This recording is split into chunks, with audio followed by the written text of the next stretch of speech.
Somewhere between Beijing and Shanghai, running underneath cities, farmland, and mountains for more than 2,000 kilometers, there is a live, fully operational fiber optic backbone that uses the laws of quantum physics to move information in a way that cannot be secretly intercepted.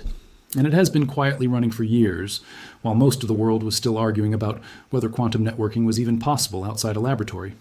China did not just build a research prototype and call it a breakthrough. It built a functioning piece of national infrastructure that ordinary citizens will likely never hear about, connected it to banks, government agencies, and state-owned enterprises, extended it with satellites, and then kept expanding it year after year until it became the largest system of its kind on the planet, spanning more than 10,000 kilometers of fiber across dozens of cities and provinces. Meanwhile, the United States, the country that still leads the world in classical computing, in artificial intelligence, and in raw quantum computing horsepower, does not currently have anything resembling a functioning nationwide quantum internet at all, despite years of promising exactly that. It has blueprints, it has research labs, it has small experimental loops connecting a handful of buildings in a handful of cities. But it does not have a network. And by the end of this video, you are going to understand exactly why that gap exists, why it matters more than most people realize, and why the country that gets this technology right first might end up controlling something far more valuable than faster internet speeds. Before getting into who is ahead and who is behind, it helps to understand what a quantum internet actually is, because it is a genuinely different technology from the internet you're using to watch this video right now, not simply a faster or more secure version of the same thing. The internet, you know today, moves information as classical bits, ones and zeros, copied and relayed from M router to router until they reach their destination. A quantum internet instead moves information encoded in the quantum states of individual particles, usually photons, and it relies on a strange physical property called entanglement, where two particles become so deeply linked that measuring one instantly affects the other, no matter how far apart they are separated. The core promise of a quantum network built this way is a form of communication security that is not just extremely difficult to break, but provably mathematically impossible to intercept without detection, because the simple act of an eavesdropper trying to observe a quantum signal fundamentally disturbs it, immediately alerting both parties that someone was listening. This approach is usually called quantum key distribution, and it is not a future promise. It is a technology that already works today, has already been deployed at national scale in at least one country, and is specifically designed to protect exactly the kind of sensitive government, financial, and military communications that adversaries are most desperate to intercept. China's version of this technology did not appear overnight, and understanding its timeline is exactly what makes the current gap with the United States so striking. Back in 2013, researchers led by physicist Jianwei Pan at the University of Science and Technology of China began construction on what became known as the Beijing to Shanghai Backbone Network, a fiber optic quantum key distribution line stretching roughly 2,000 kilometers and connecting major cities along the way using 32 trusted relay nodes to keep the quantum signal alive across such an enormous distance. That backbone was completed and became operational years ago, connecting government agencies, financial institutions, and state-owned enterprises to a communication channel that, at least in theory, cannot be secretly tapped the way traditional fiber optic cable can be. China did not stop there, and it never really slowed down. In 2016, the country launched a dedicated quantum science satellite named MISSIS, the world's first satellite built specifically to test quantum communication from orbit, extending the reach of secure quantum key exchange far beyond what ground-based fiber alone could achieve, and eventually demonstrating quantum key distribution links spanning thousands of kilometers between ground stations and even between China and observatories in Europe. MISSIS operated for nearly a decade, far outliving its original 2-year design lifespan before it finally re-entered the atmosphere and was retired earlier this year, and China had already prepared its successor, a lighter, more capable microsatellite called Jinan-1, ready to continue the mission without missing a beat. What China has built since those early milestones is not a research curiosity anymore. It is genuine national infrastructure, operating at a scale no other country currently has anything close to matching. The most comprehensive technical accounting available today describes an operational, carrier-grade quantum communication network stretching more than 10,000 kilometers of fiber optic cable, connected through 145 backbone nodes spread across roughly 80 cities and 17 provinces, integrated with satellite links, and actively serving hundreds of government agencies, banks, and state-owned enterprises on a daily basis. To put that scale in perspective, no other nation on Earth currently operates anything comparable, not as a pilot project, not as a laboratory demonstration, but as continuously running carrier-grade infrastructure that organizations depend on for actual sensitive communication right now.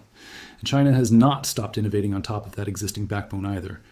Earlier this year, researchers at the University of Science and Technology of China published details of a new system called Xinghan-2, a multimode quantum relay network that solved a long-standing technical trade-off in the field, achieving both high transmission speed and high signal fidelity at the same time across a laboratory demonstration spanning more than 14 kilometers of matter-to-matter entanglement, a capability that matters enormously for the future of quantum relays, the devices that will eventually allow quantum signals to travel far greater distances without losing their fragile quantum properties along the way. Every one of these pieces, the original 2,000-kilometer backbone, the satellite constellation, and the newest relay breakthroughs, are not separate, disconnected achievements. They are components of a single, deliberately coordinated national strategy that has been executing for more than a decade, with remarkably little public fanfare outside of specialist physics publications. Now turn to the United States, and the contrast becomes genuinely uncomfortable once you look past the headlines and press releases into what actually exists on the ground today. The American effort traces back to a Department of Energy blueprint released in the summer of 2020, a report produced after a workshop that brought together representatives from national laboratories, universities, and federal agencies, including the National Science Foundation, the Department of Defense, the National Security Agency, and NASA, all tasked with charting a path toward an eventual nationwide quantum internet. That report was genuinely ambitious on paper, laying out 4 sequential milestones. First, verifying secure quantum protocols over existing fiber networks, then sending entangled information across a single campus or city, then expanding those networks between cities, and finally expanding all the way between states using quantum repeaters to amplify fragile signals over long distances.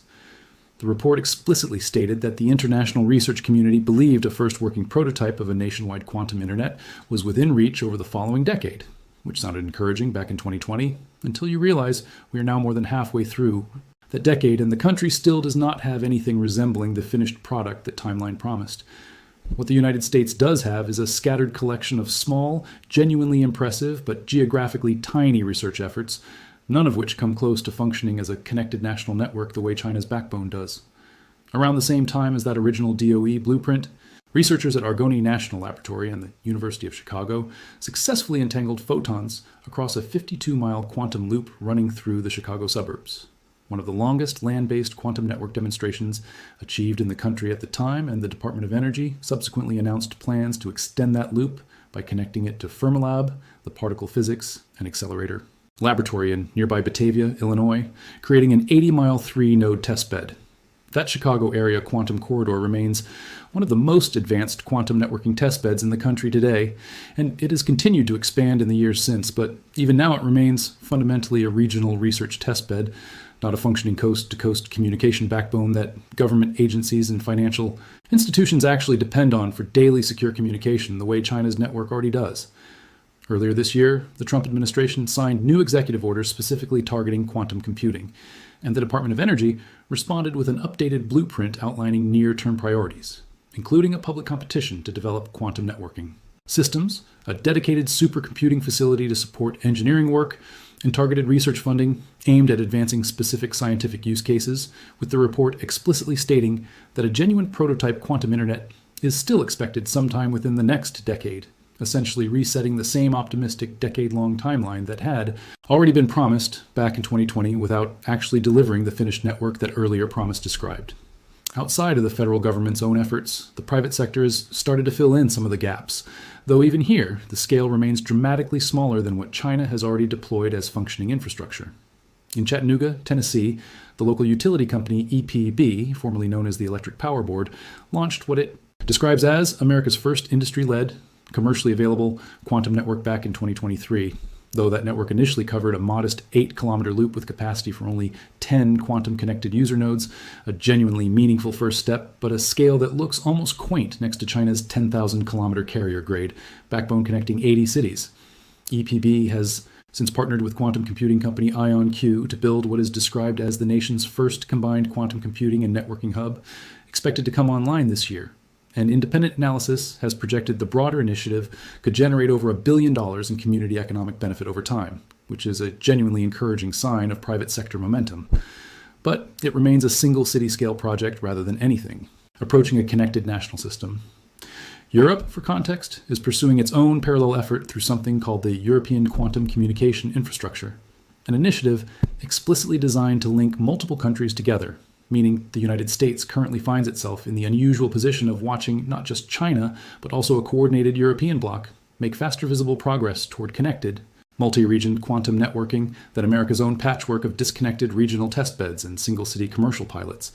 If a comparison, this stark between two of the world's most powerful countries, is exactly the kind of story you want more of, go ahead and hit like and subscribe now, because understanding why this gap exists matters just as much as knowing that it does. And the honest answer to why this gap exists is more complicated than simply saying one country tried harder than the other, because in some very real ways, the two nations were never actually playing the same game to begin with. China's approach has leaned heavily on a specific technical strategy called quantum key distribution using trusted relay nodes, a method that is mature, deployable with current technology, and effective at protecting point-to-point communication between fixed government and financial institutions, but one that requires physically secure relay stations along the entire route, since each trusted node briefly handles the key in a form that could theoretically be compromised if that specific physical location were breached. This approach maps naturally onto a centralized government structure capable of prioritizing, funding, and physically securing a single coordinated national backbone connecting specific state institutions,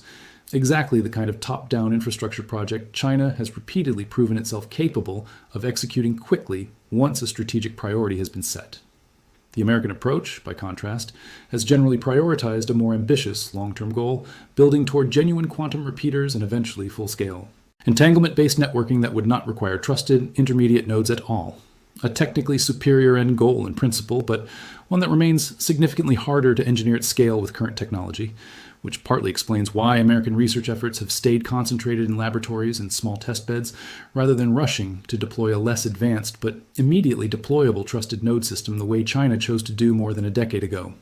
That distinction matters enormously, and it is worth sitting with honestly rather than turning this into a simple story of American failure versus Chinese success,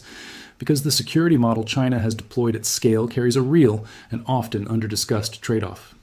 A trusted node network is exactly what its name implies, a network built on trust, meaning the overall security of the entire multi-thousand-kilometer backbone ultimately depends on every single one of those 32 or more relay stations remaining physically secure and uncompromised, since any individual node that gets breached, whether through espionage, hardware tampering, or an insider threat, represents a potential point of failure for the theoretically unbreakable security the whole system is designed to provide. Some independent security researchers examining China's network in detail have specifically raised the question of whether this kind of large-scale investment represents a visionary hedge against a genuinely dangerous future quantum computing threat, or whether it is in some ways an expensive insurance policy against a danger that emerging post-quantum cryptography, the mathematics-based encryption upgrades already being rolled out by companies around the world, might end up addressing just as effectively at a fraction of the infrastructure cost. That is a genuinely open debate inside the security research community. It does not have a clean, settled answer yet, but it does mean the raw scale of China's network, while undeniably impressive as an engineering achievement, is not automatically proof that China has definitively solved quantum security in a way the rest of the world has failed to match. It may instead reflect one specific strategic bet among several competing approaches to the same underlying problem. Still, even accounting for that nuance, the practical gap in what actually exists on the ground today between these two countries is difficult to argue away. China has a genuinely operational, continuously running, carrier-grade network spanning 10,000 kilometers, connecting 80 cities, and actively serving hundreds of real institutions with daily secure communication right now, backed by a functioning satellite constellation and an active pipeline of new laboratory breakthroughs, feeding directly back into that same national infrastructure. The United States has a series of genuinely impressive but geographically limited testbeds, a national blueprint that has now been reissued with essentially the same decade-long timeline it originally promised 5 years ago, and a handful of promising private sector pilot projects still operating at the scale of a single city rather than a connected national system. Whatever your view on the underlying security trade-offs of China's specific technical approach, the sheer existence of a functioning national scale network versus the absence of one is not a subtle distinction, and it represents a genuine strategic asymmetry between two countries that are simultaneously racing each other on nearly every other frontier of quantum technology, from quantum computing hardware to quantum sensing to the post-quantum cryptography race happening in parallel across the private sector.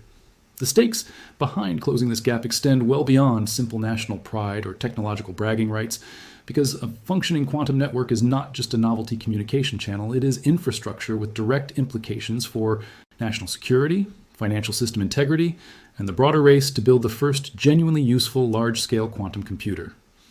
A working quantum internet is widely viewed by researchers as an eventual prerequisite for distributed quantum computing,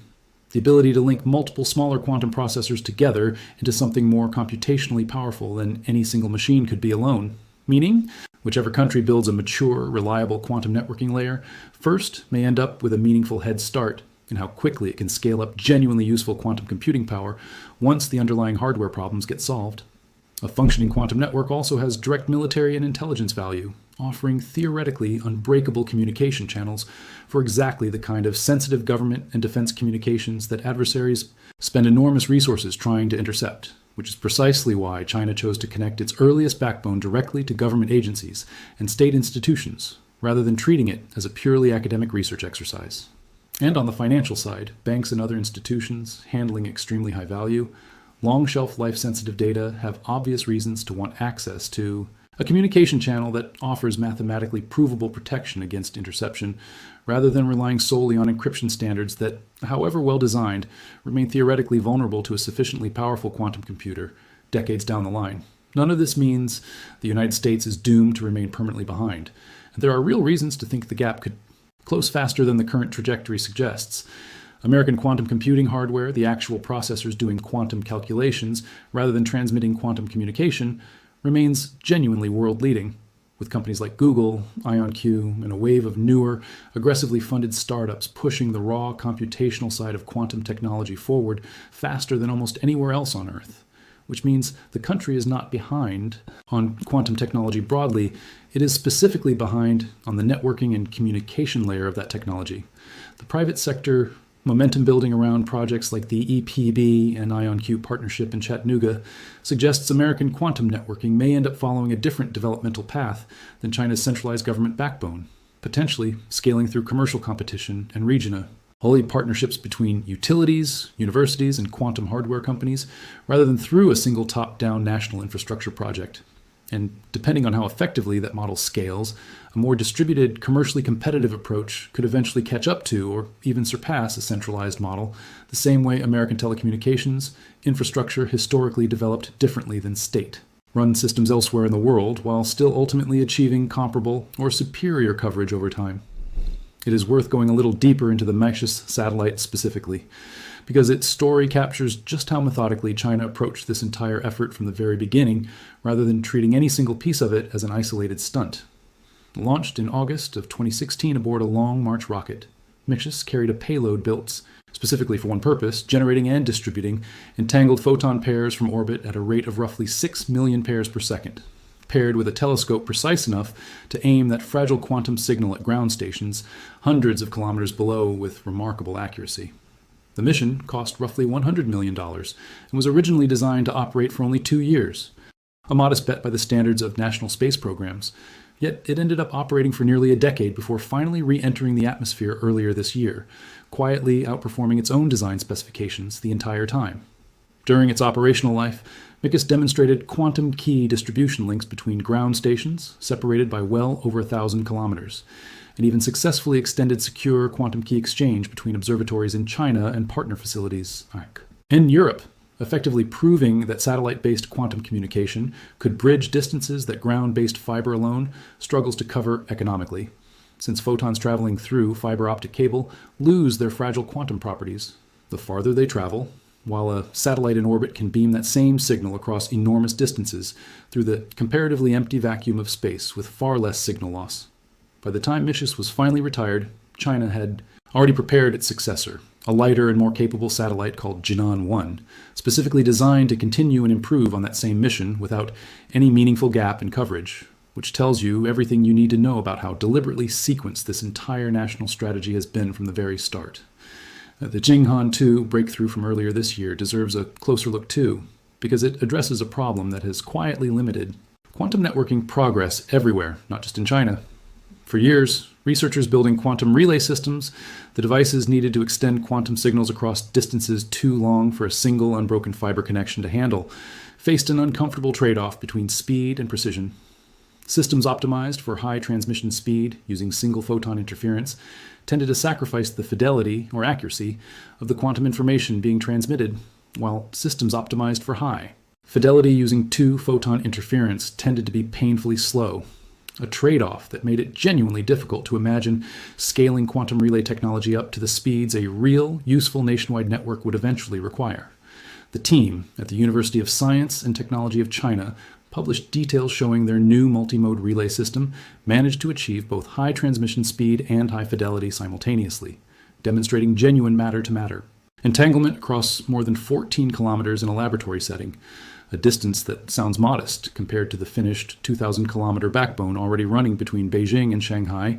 BUT-1 that represents exactly the kind of foundational relay technology that future expansions of that backbone and any eventual satellite-to-ground integration will depend on as the network continues to mature beyond its current trusted node. Architecture towards something closer to genuine end-to-end quantum entanglement over arbitrary distances.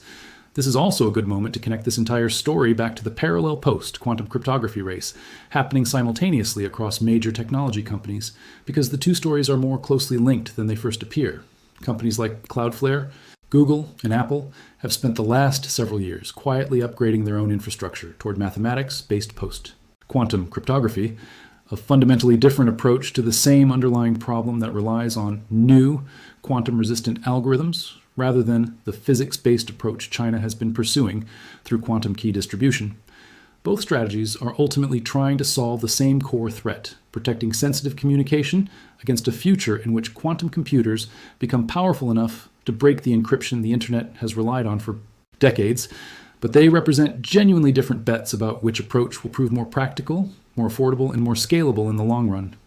Post-quantum cryptography can be deployed as a relatively straightforward software upgrade across existing internet infrastructure, without needing to lay a single new mile of specialized fiber or launch a single new satellite, which is exactly why American companies have gravitated so heavily toward that approach, rather than racing to build physical quantum networks of their own. China's parallel investment in physical quantum key distribution infrastructure suggests a strategic hedge against the possibility that mathematics-based post-quantum cryptography might eventually prove less durable than currently expected, or simply a belief that provable physics-based security is worth the enormous infrastructure cost, even if cheaper alternatives exist. And watching which of these two competing bets ages better over the coming decade will tell us a great deal about which nation correctly read where this entire technological race was actually headed. It is also worth looking more closely at what is actually happening in Chattanooga, because it represents the most concrete, currently operating piece of American quantum networking infrastructure outside of pure government research. And it offers a genuinely interesting glimpse at what a different, more commercially driven path toward this technology might eventually look like. EPB, the local power utility in Chattanooga, Tennessee, had already built a reputation as an unusually forward-looking municipal utility years before quantum networking entered the picture, having been one of the first utilities in the country to roll out a citywide fiber optic gigabit internet network back in the early 2010s, well ahead of most major private telecommunications companies. That existing fiber infrastructure turned out to be exactly the kind of foundation a quantum network needs, since quantum key distribution over fiber requires exactly the sort of dense, high-quality optical cable infrastructure EPB had already spent years building for entirely different reasons, which is part of why Chattanooga, a mid-sized city not usually associated with cutting-edge physics, research ended up hosting America's first industry-led commercial quantum network back in 2023. That original network started small, an 8-kilometer loop capable of serving only 10 quantum-connected nodes, but EPB has continued expanding the project since partnering with quantum computing company IonQ to build what has been described as the nation's first combined quantum computing and networking hub, expected to come online this year, giving researchers and eventually commercial customers in the region access TIO, both quantum processing power and quantum secured communication, in the same integrated system. Independent economic analysis commissioned around the project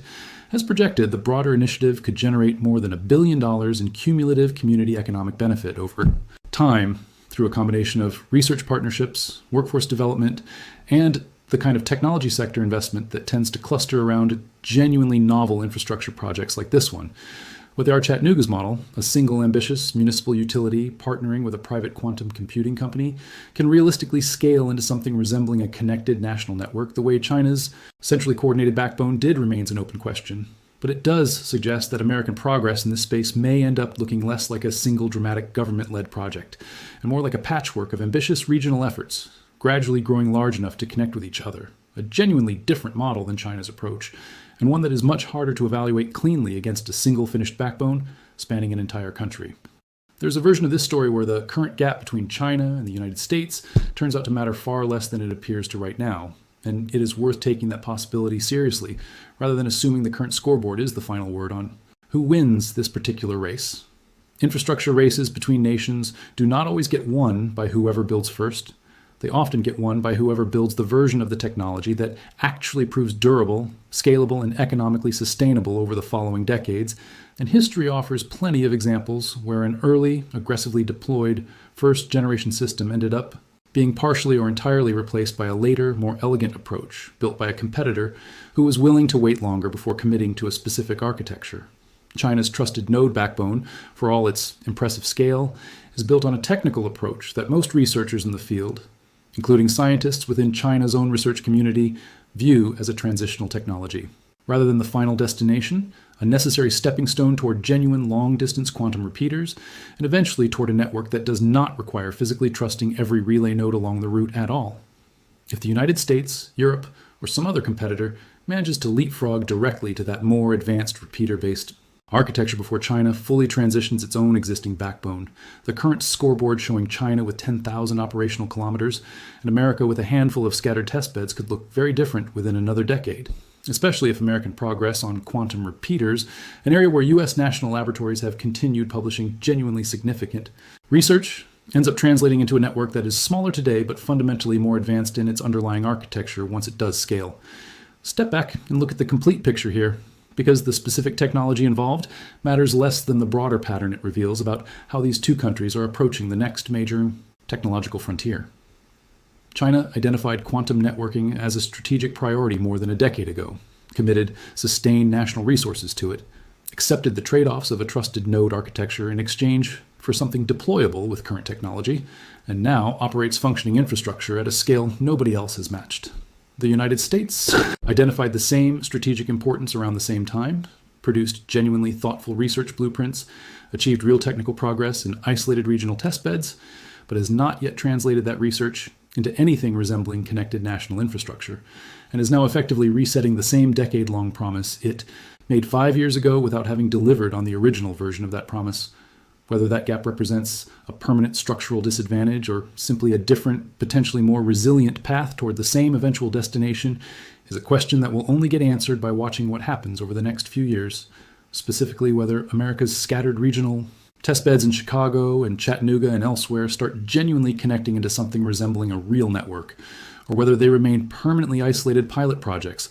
while China continues expanding a backbone that already spans an entire continent-sized country. If understanding exactly where the real technological race lines are being drawn right now, rather than the version of these stories that gets flattened into simple headlines,